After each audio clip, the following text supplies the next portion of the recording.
Welcome back. শুনছেন 100 স্টেশনের 55তম episode. থাকছে একটা নয় দুটো জাম্পস্কেয়ার, দুটো ঘটনা, এবং ঘটনা দুটো একদম মনোযোগ সহকারে যখন শুনবেন সত্যি ফিল করবেন, নিজেকে উপলব্ধি করবেন যে কোনো একটা হলিউড মুভির মধ্যে আপনি হারিয়ে গেছেন। ঘটনা দুটো শোনার সময় মনে হবে যে আপনি নিজে যেন সেই জায়গাতে প্রেজেন্ট আছেন, অর্থাৎ আপনার সাথে যেন ঘটনাগুলো ঘটছে। তা প্রথম ঘটনাটি একটি ট্রাভেলকে কেন্দ্র করে, আর দ্বিতীয় ঘটনাটা সেটা এখন বলছি না। তা দুঃখের বিষয়ের মাঝে আমি এপিসোড আনতে পারিনি, তার জন্য আমি ক্ষমা প্রার্থী। বুঝতেই পারছেন যা প্রচণ্ড গরম পড়েছে এবং ঘটনা অনেক পেন্ডিং হয়ে আছে। যাক, একে একে সবই আপনাদের কাছে নিয়ে আসছি। তো ঘটনা শেষে আজ কমেন্ট করে জানাবেন যে কোন ঘটনাটা আপনাদের কেমন লাগলো। এনিওয়ে, চ্যানেলকে সাবস্ক্রাইব করতে ভুলবেন না এবং এর পাশাপাশি নোটিফিকেশন বেল আইকন অন করতে ভুলবেন না। এমন অনেক ভৌতিক অলৌকিক ঘটনা 100 স্টেশনে অ্যাভেলেবেল। তো আজ দুটো ঘটনাই আমার দুজন ফেসবুক ফ্রেন্ড, যারা ফোন কলসের মাধ্যমে দিল্লি থেকে ঘটনা আমাকে হিন্দিতে বলেছেন এবং আমি সেটাকে বাংলাতে ট্রান্সলেট করে আপনাদেরকে পাঠ করে শোনাচ্ছি। অনুগ্রহ করে হেডফোনটা ইউজ করবেন। ফিরে আসছি আজ 55তম এপিসোডের প্রথম ঘটনায়, বেশি কথা না বাড়িয়ে। হ্যালো দাদা, আমি রাহুল শর্মা ফ্রম দিল্লি। দিল্লি থেকে বালাজি যাওয়ার পথে একটি ভয়ঙ্কর এক ইনসিডেন্টের সম্মুখীন হই, যা আমি আপনাকে বলতে চলেছি। ঘটনাটি আজ থেকে মূলত 2 বছর আগের ঘটনা। সেই বছর খুব ভালো নাম্বার পেয়ে আমি কলেজ পাশ করি। ভালো রেজাল্টের দরুন বাড়িতে বাবা মা খুব খুশি ছিলেন।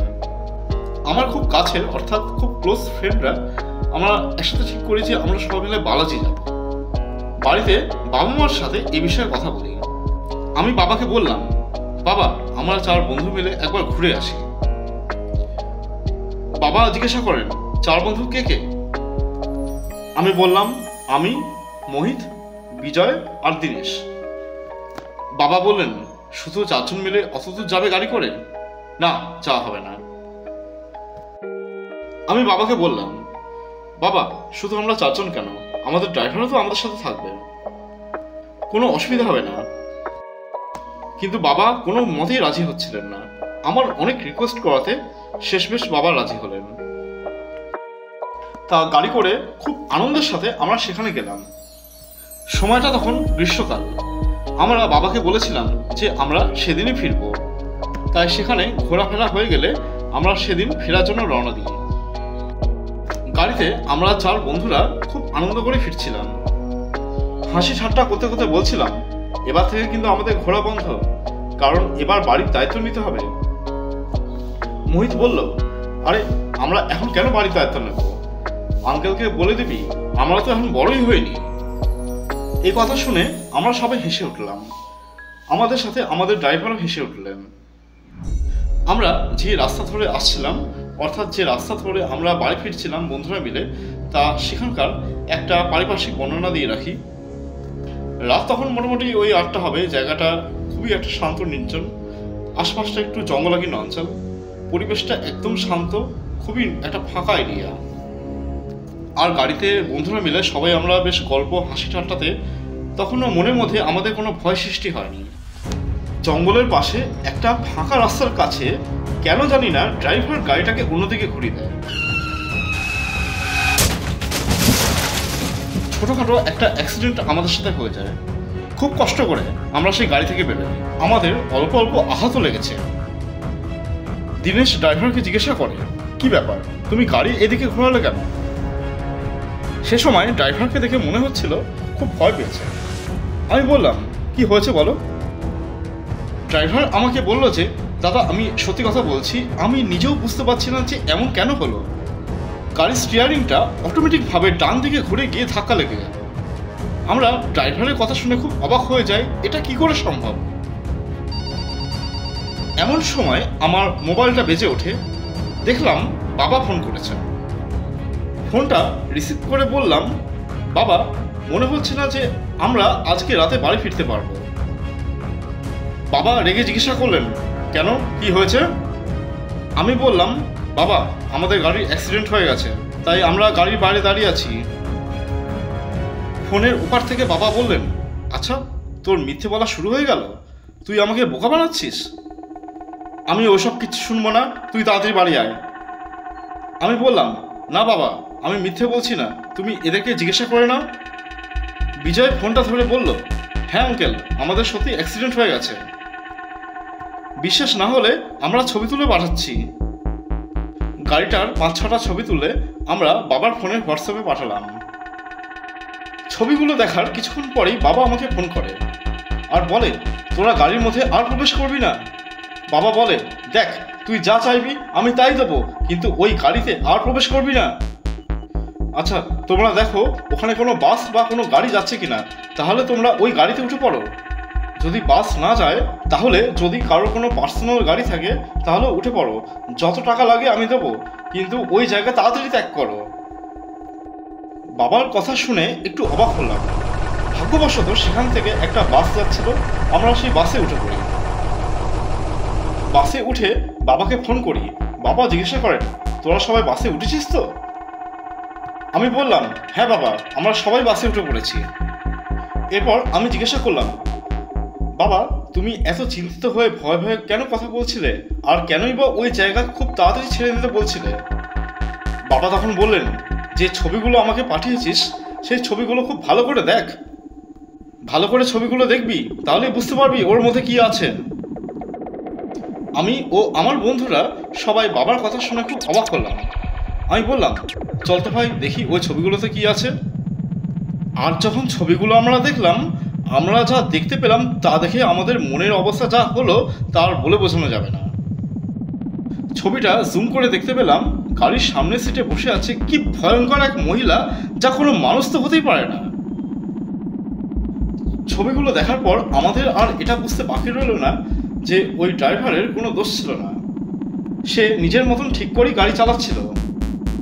কিন্তু সেই পিশাচটি গাড়ি অন্যদিকে ঘুরিয়ে আমাদেরকে অ্যাক্সিডেন্ট ঘটায়। উদ্দেশ্য ছিল আমাদের সবার একসাথে প্রাণনাশ করবে। কিন্তু বালাজির কৃপায় আমাদের কারো কোনো ক্ষতি হয়নি। আমরা এই ঘটনা কোনোদিন ভুলতে পারবো না। আমরা বন্ধুরা মিলে বাড়ি ফিরলাম, যে যার নিজের বাড়িতেই যায়। যতক্ষণ না আমি বাড়ি ফিরি, বাবা আমাদের বাড়ির দরজার সামনে বসে অপেক্ষা করছিলেন। বাড়ি ফিরে আমরা 2-3 দিন খুব অসুস্থ ছিলাম। যদিও বালাজির কৃপায় আমাদের কারো কোনো ক্ষতি হয়নি, আস্তে আস্তে আমরা স্বাভাবিক জীবনে ফিরে আসি। দাদা, এই ছিল আমার ঘটনা। আপনার চ্যানেলে পড়ে শোনালে আমি খুব খুশি হব। সত্যি এতক্ষণ আমরা একটা মারাত্মক ডেঞ্জারাস একটা ঘটনা শুনলাম। মূলত এটা একটা পিশাচের ঘটনা, এবং এই পিশাচের ঘটনা আমাদের হান্টার স্টেশনে খুব কমই আছে। তা এই ঘটনাটা আমার কাছে খুবই ভীষণ একটা ইউনিক লাগলো। তোমাদের কেমন লাগলো সেটা তোমরা কমেন্ট করে জানাবে। আমাদের হন্টেড স্টেশনের চ্যানেল থেকে রাহুল শর্মাকে অসংখ্য ধন্যবাদ, এইভাবে আমাদের পাশে থেকো। সো গাইস, এবার চলে আসছি আমাদের পরের ঘটনায়। এই ঘটনাটি আমি কালেক্ট করি আমার ফেসবুকের এক বন্ধুর কাছ থেকে, যার সাথে আমার আলাপ হয় মাসখানেক আগে। সে বাংলা বোঝে না, তার সাথে আমি ইংলিশে চ্যাট করি। সে আমাকে জিজ্ঞাসা করে আমি কি করি। আমি তাকে জানাই আমি বিভিন্ন মানুষের সাথে ঘটে যাওয়া ভৌতিক অলৌকিক ঘটনা, যা আমি মানুষের কাছে পৌঁছে দিই আমার চ্যানেলের মাধ্যমে। তখন সে তার শহরে ঘটা একটি ভৌতিক ঘটনা যা আমার সাথে শেয়ার করে। এই ঘটনাটিও সে আমাকে হিন্দিতে শুনেছিল, আমি বাংলাতে অনুবাদ করে আপনাদের শোনাচ্ছি। সে বলে, দাদা, আমি নয়ডা অঞ্চলে থাকি, একটি সোনার দোকানে কাজ করি। দাদা, আমার একটা বন্ধু আছে, তার নাম সুরেশ। সুরেশ আমাকে এই ঘটনা শুনেছিল। সুরেশ জানায় 2023 সালের মার্চ মাসে এই ঘটনাটি ঘটে। সুরেশের একটা কাজিন ব্রাদার আছে যার নাম আদিত্য। তা এই মূল ঘটনাটি আদিত্যকে কেন্দ্র করে। আদিত্য একটি ফুড ডেলিভারি বয় হিসেবে কাজ করে। সে তার অর্ডার অনুযায়ী বিভিন্ন বাড়িতে বাড়িতে খাবার পৌঁছে দেয়। একদিন সে ডিউটি শেষে বাড়ির উদ্দেশ্যে ফিরছিল হাই রোড ধরে। আদিত্য হাই রোড ধরে যখন ফিরছে, রাত তখন মোটামুটি 11:30। রাস্তা সেই সময় একদম শুনশান ফাঁকা।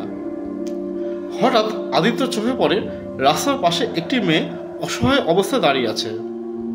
মেয়েটি আদিত্যকে বলে, আমি খুব বিপদে পড়েছি, আমি একা এত রাতে এই ফাঁকা রাস্তায় আছি, আপনি আমাকে একটু বাড়ির কাছাকাছি এগিয়ে দেবেন, তাহলে খুব উপকৃত হব। আদিত্য সে সময় ভাবে যে এত রাতে যদি আমি মেয়েটাকে একটু সাহায্য না করি তাহলে হয়তো পাপ হবে, মেয়েটা হয়তো নিশ্চয়ই কোনো বিপদে পড়েছে। আদিত্য বলে, ঠিক আছে, আপনি আমার বাইকে বসুন। ওই মেয়েটি পেছনে বসলে আদিত্য তখন গাড়ি চালাতে শুরু করে। হাইওয়ে রাস্তা, মাঝে মাঝে বড় বড় ট্রাক তার পাশ কাটিয়ে চলে যাচ্ছে। সেই সাথে আদিত্য দ্রুত তার বাইক চালাচ্ছে।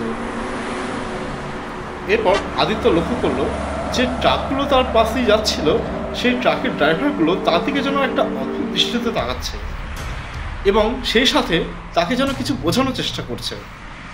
কিন্তু গাড়ি চালানোর ব্যস্ততায় আদিত্য তাদের কথা বুঝতেই পারল না। এরপর আদিত্য দেখে তার পাশ দিয়ে আরও যে সমস্ত ট্রাক যাচ্ছে, সেই ট্রাকের ড্রাইভাররাও যেন তাকে কিছু বোঝানোর চেষ্টা করছে, অর্থাৎ কিছু বলার চেষ্টা করছে, কিন্তু আদিত্য কারোর কথাই বুঝতে পারছে না। তাদের কথা বুঝতে না পারায় আদিত্য তাদেরকে ইগনোর করে এবং নিজে আপন খেয়ালে গাড়ি চালায়। এরপর একজন সর্দারজি আদিত্যর পাশ দিয়ে ট্রাক চালিয়ে যাচ্ছিল। ওই সর্দারজির নজর আদিত্যর ওপর পড়ে।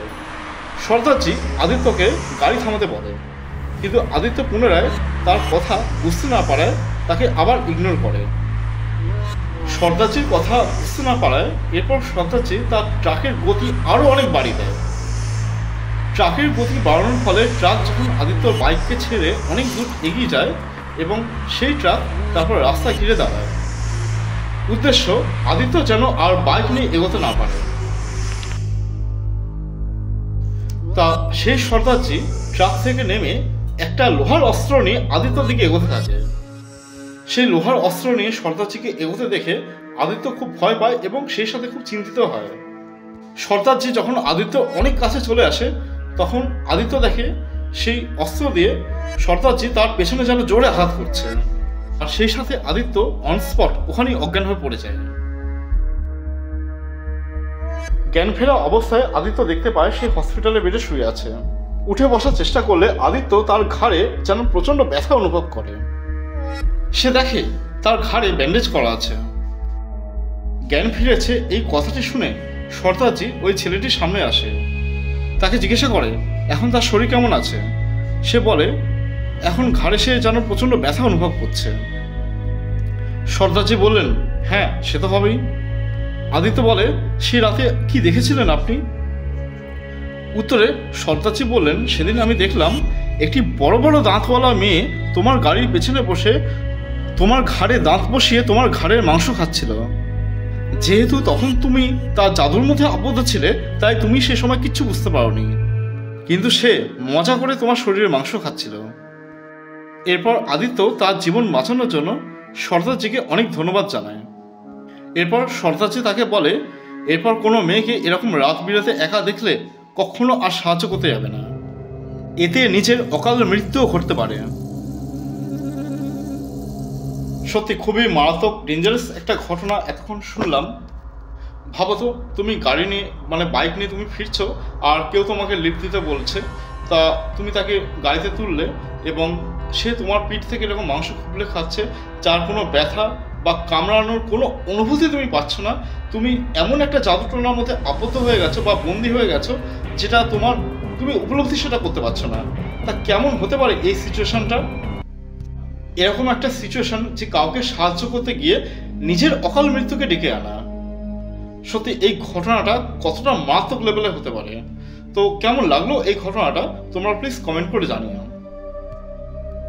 হন্টেড স্টেশন কোনো রকম অন্ধবিশ্বাস, কুসংস্কার, নেগেটিভিটি, ব্ল্যাক ম্যাজিক এবং কালো জাদুকে সাপোর্ট করে না। আর ঘটনাকে যে সত্য বলে মেনে নিতে হবে এমন কোনো বাধ্যবাধকতা নেই। বিশ্বাস কিংবা অবিশ্বাস সেটা যার যার ব্যক্তিগত। আর বিশ্বাস যদি না থাকে এইসব ঘটনাকে এন্টারটেনমেন্ট বা সিনেম্যাটিক ধরে নিতে পারেন। ঘটনা পাঠাতে ফোন করুন অথবা হোয়াটসঅ্যাপ করুন 9734068686। এছাড়াও মেল করে ঘটনা পাঠাতে পারেন hauntedstation25@gmail.com। এর পাশাপাশি ফেসবুকেও হন্টেড স্টেশন অ্যাভেলেবল, সেখান থেকে আমাদেরকে খুঁজে পাওয়া খুব সহজ। ফাইনালি আমরা চলে আসি গত সপ্তাহের লাস্ট এপিসোডের শাউট আউট পর্বে। গত সপ্তাহের লাস্ট এপিসোডে কমেন্ট করেছেন আলো বিশ্বাস, রাখি দেবনাথ। রাখি দেবনাথ লিখেছেন, বাহ দারুণ, কোনো কথা হবে না। ললিত দাস, বেশ ভালো, একদম জাস্ট দাদা, একটা আলাদা অন্যরকম অনুভূতি পেলাম, ভালো থাকবেন। কমেন্ট করেছেন মুন রায়, রিয়েলি নাইস। তুফান বসাক, ভেরি নাইস অরিত্রদা। সাগর বণিক, সাগরিকা দত্ত। সাগরিকা দত্ত লিখেছেন, দারুণ দাদা, সত্যি অসাধারণ একটা ঘটনা, ভালো থাকবেন। আমাদের এপিসোডে আরও কমেন্ট করেছেন ওম সাহা, কহিনা দাস, ভোলা দাস, অসীম সাহা, সোনাকি ব্যানার্জি, প্রীতম দাস, আকাশ চৌধুরী, তাপসী কুণ্ডু, ড্রিম হাউস, উষা চৌধুরী, গীতিকা সাহা, মিষ্টি তুলি। মিষ্টি তুলি লিখেছেন, অরিত্রদা, ঘটনা দুটো খুবই ভালো লাগলো, বিশেষ করে ফার্স্ট ইনসিডেন্টটা একদম আলাদা অনুভূতি। কমেন্ট করেছেন মৌসুমী পাল, সৌমেন সাহা। সৌমেন সাহা লিখেছেন, মাইন্ড ব্লোয়িং এপিসোড। ইন্দু মিত্র, দুটো ঘটনাই আমার পার্সোনালি ভীষণ ভালো লাগলো। শ্যাডো অফ গেম লিখেছেন, রিয়েলি নাইস দাদা। সুখেন দত্ত, অম্লান বসু, ন্যাচারাল থিংস। প্রত্যেককে আমার তরফ থেকে থ্যাঙ্কস এ লট। আজকের মতন আসি, সকলে ভালো থেকো, আবার দেখা হচ্ছে পরের সপ্তাহে।